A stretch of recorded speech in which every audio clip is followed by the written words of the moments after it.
ladies and gentlemen. We already recorded an intro, but I feel like we can't ignore this because it's not every day that one of us is in the fucking New York Post fighting John Cusack. So before we get into today's episode, we have David Basin, we have Robbie Fox here, we have great conversations, an amazing interview, but we have a true celebrity in our hands. Mr. David fucking Williams. What the fuck, dude? Like, that's the number one thing that. So all these fucking articles that are popping up, they're using my full name, my real name, which I don't hide, but they say it in a condescending way as if I am trying to hide it. And that it irks me, but it irks me because they think they think that they're irking me, but they're irking me for the wrong reasons. I don't know if that made sense or not. Yeah. David Williams. Yeah. White Sox Dave, a.k.a. David Williams. They treat you like you're a murderer. Like it should say David Williams, 32, accosted. Yeah. You know what I mean? This is the fucking headline. And we could have easily put this episode out. We kind of alluded to it last night while it was happening in real time with Robbie. But the fucking today, I've had 15 people text me being like, dude, are you seeing this shit? And I'm like, yeah, I'm seeing this shit 100%. Me and Kenny and Dante are texting Dave this morning. Dave's like, guys, I literally can't keep up with my fucking phone. I cannot keep. It was a fucking. I've had a couple, this is by far not on a different planet, but I've had a few moments where I can't keep up with my phone, like the Yankees rants and shit. This had over 2 million views in a couple of hours.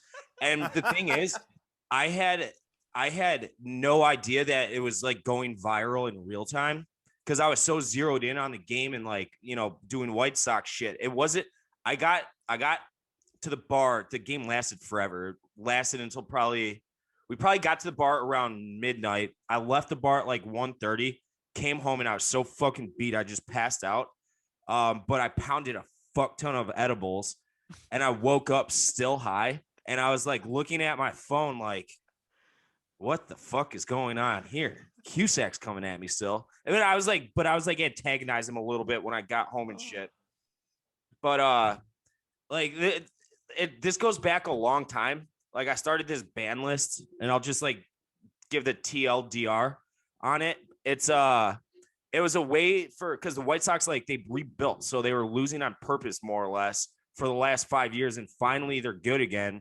After starting from scratch. And when people were bitching about the White Sox in 2017 and 18 and saying this isn't going to work, this is a failure, I was like, you're fucking idiots. You don't have patience. Good things take time. If you bitch about the team now, you're banned. You're not allowed to root for them when they're good. And that's exactly what fucking Cusack did. So he just completely abandoned the White Sox and he would go and root for the Cubs, which I don't care if you root for both teams. But you can't just bail on the team when they're bad and then hop on board when they're good again. I suffered through all those losses, as did 99% of other White Sox fans. You have to suffer too. Otherwise, we don't want to hear from you. Yep. I don't give a fuck who you are. Dude, I'm not a huge sports guy. And so I was like, all right, let me see if I can understand this, comparison. And then somebody was like, yeah, you can't be in New York and be a Mets and fucking Yankees fan. And no, light not bulbs at all. go off in my head. And I'm from Florida. I'm like, you can't be a Gators and a Seminoles fan at the same time either. So thank you. It makes sense to me. Because this is so funny that this happened today. Because you'll hear this later within the podcast. Me, Kenny, and Robbie were talking about if people don't get the Barstool thing, they are so against it and they don't try to understand it. They just read shit and move on. Dave, this is the funniest fucking thing I've ever seen in my entire life because it's so authentically you and there's such there's no bullshit. But what people also don't understand is it's a fucking joke top to bottom. And John Cusack especially didn't get it at all. I cannot believe I just said the words. Nobody understood. 2 points right there. One, yes, it is 1000% a joke. I don't care who you fucking root for. I don't care what games you go to, how you spend your money. That's your business. I'm calling out what I think is hypocrisy and what I think is bullshit. But in the end, you do you, and I'll make fun of it. But I don't I can't actually tell you no. If you don't get that, then you're a moron. Was there more number to that two? Video? Oh, ahead. Sorry, everybody on the planet was saying I was doing that for clicks. I got tapped on my shoulder when we were in line, 5 minutes before we got into the stadium, saying there's Cusack, and he's on the ban list. I didn't have any intention at all of even filming that interaction. I just bolted over there and I was like, hey, what you're doing is bullshit. If I was alone, I would have done that. If it was anybody else on the list, I would have done that. If it was a Tuesday afternoon day game and not like the biggest White Sox game in the last 15 years, I would have done that. It had zero shtick involved. It had zero to do with the clicks. The clicks were just like, it happened to come organically, and I didn't even intend for that to happen.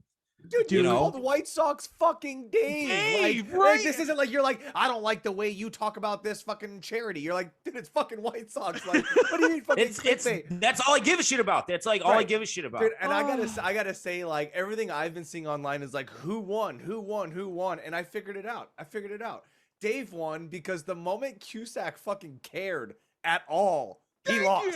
You know what I mean? Like, bro, he went off on Twitter and all this shit. He's talking to He's still going. I know. He's still going. That's why I'm like, you lost big time, bro. Like, you care. He knew exactly who I was because we've gotten into it on Twitter before. And it's always been ball busting. Like, I like John Cusack's movies.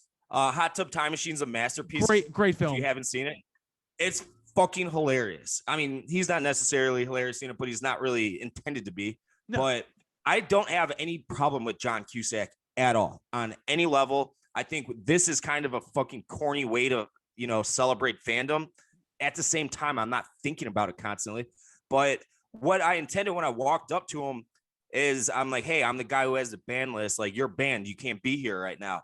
And it took him a second to register, and once it clicked, he started chesting me up. And when he started doing the like little finger jab into my chest, that's when I was rattled because I was like, oh fuck, he's actually really pissed.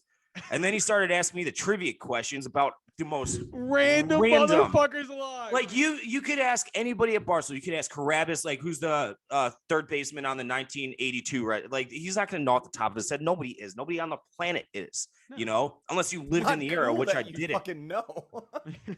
It's not. So he's like, I know, motherfucker. I know this random player. It's like, okay, now I do. So I'll never forget the name Mike Squires. But I love the fact that you dropped Billy Squires in there too, just to be a jerk off.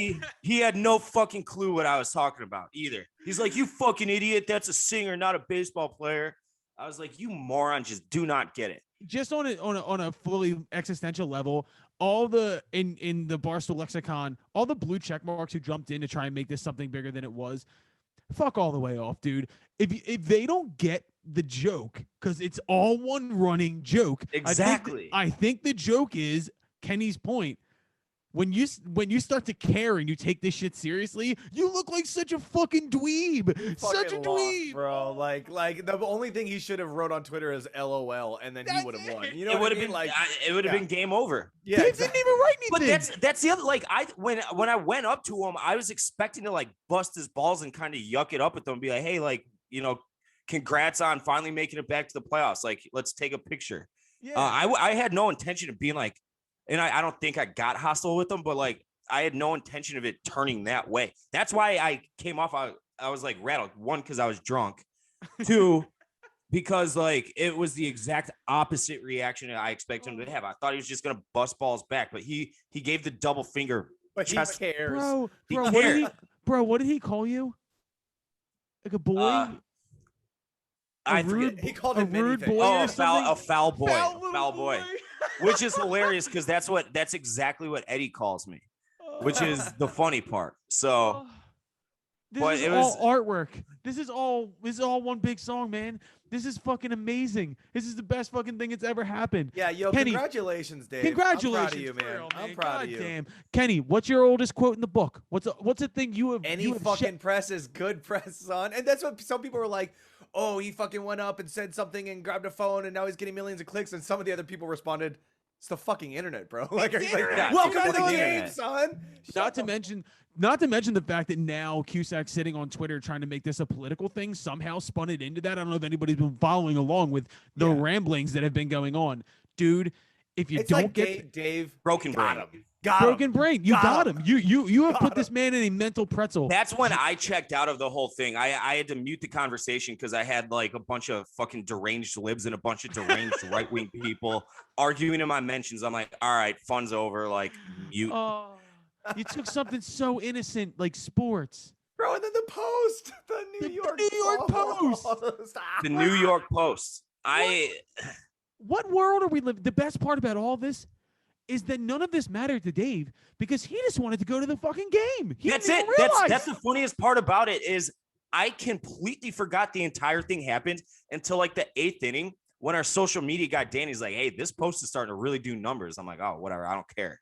Yeah, and then when I woke up, I recorded Mush the Line with Marty Mush, and it was like 8:30 a.m. And like I said, I was still fucked up from the night before.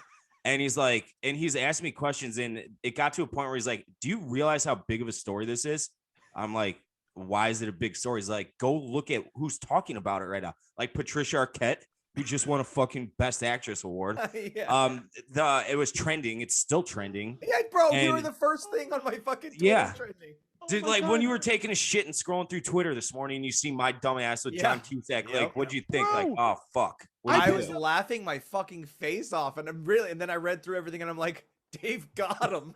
Dude, Yo. I put my fucking Apple Watch on, and the first like 10 texts were like, "Dude, are you seeing this shit?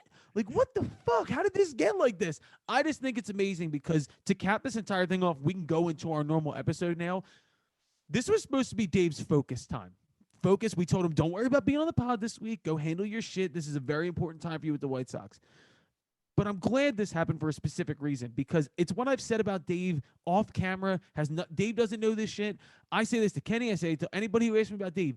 Dave is the most honest fucking himself human being, and he's a fucking rider. He's a ride or die motherfucker. True. For things that he cares about, he is a ride or die motherfucker. And just blatantly honest, David, we fucking love you. I want you to know that. Thank you guys. You're The funniest welcome. part was when it was this afternoon. My dad does not do the internet in any capacity. He's got an iPad that he can gamble on, and that's it. No computer, no email address. He doesn't know how to log into his Apple ID or anything half the time, so he can't even use the iPad. But he doesn't follow anything like this. The internet is it's a different planet to him. And he's down in Tennessee right now because him and my sister are looking to buy a couple acres for some stupid reason in like rural Kenny's Tennessee. weed farm? Oh. I don't think you can do that in Tennessee. It's Tennessee very, people Yeah, I very, don't think love so either. weed, which is weird, but I digress. Continue. but he texts me, he's like, "Why did I just hear you got in a fist fight with John Cusack?" And it was in like butchered spelling. And I'm like, "Bro, I did not get into so I was gonna challenge him to Rough and Rowdy because that would have sold 1 billion A pay-per-views. billion, easy. The dude is a 7th degree black belt and like a world champion kickboxer apparently. Oh So my God. Yeah. when I saw that, I was like, never mind on that. You Would have know, been even better press though if he fucking whooped you up a little bit. just I just wanna- beat my fucking I just brains. wanna say anything for that- the clicks. I just want to say this though, because I think this is really backfiring on John Cusack now, because somebody dug up a couple real bad tweets of his. And they're Yeah, going yeah, right that's now. true. Yeah. Hey, you dig your own grave, dog. Yo, You fu- the moment you fucking started caring, Johnny boy, you lost. You lost, dude. You did. And if I've learned anything from you two motherfuckers, stop caring so much. It could have been just a picture. It could have been a simple picture. Yuck it up. Go into the game. Never think about it twice. And then Exactly. the way he reacted though is a man who knew he was in the wrong. That's Exactly. That's the exactly it. point. He had that fucking Mike Squires random name drop like in his chamber, like it was a gun ready to go because he knew he was going to get called out for it. Bro, He knew it. I'm in a city with one team, but I can guarantee you, if I was in a city with two teams, you pick one and you ride or die with it. You had a great That's quote it. in the video. Best part about being a sports fan is the misery followed by victory. You have to be miserable. I cried for 4 days when the Eagles won the Super Bowl because I watched my team fucking blow it for the first 26 years Yep. of my life. That's why it was important. I can't run across town and do something else. I digress, David. We're going to let you go. Get back to the White Sox. We're going to fucking go into our regularly scheduled programming here. We do have an amazing interview with David Basin. We got Robbie Fox dropping knowledge. It's an amazing episode. But, David, we love you. Go bask in the viral glory. Get the fuck outta Congratulations. here.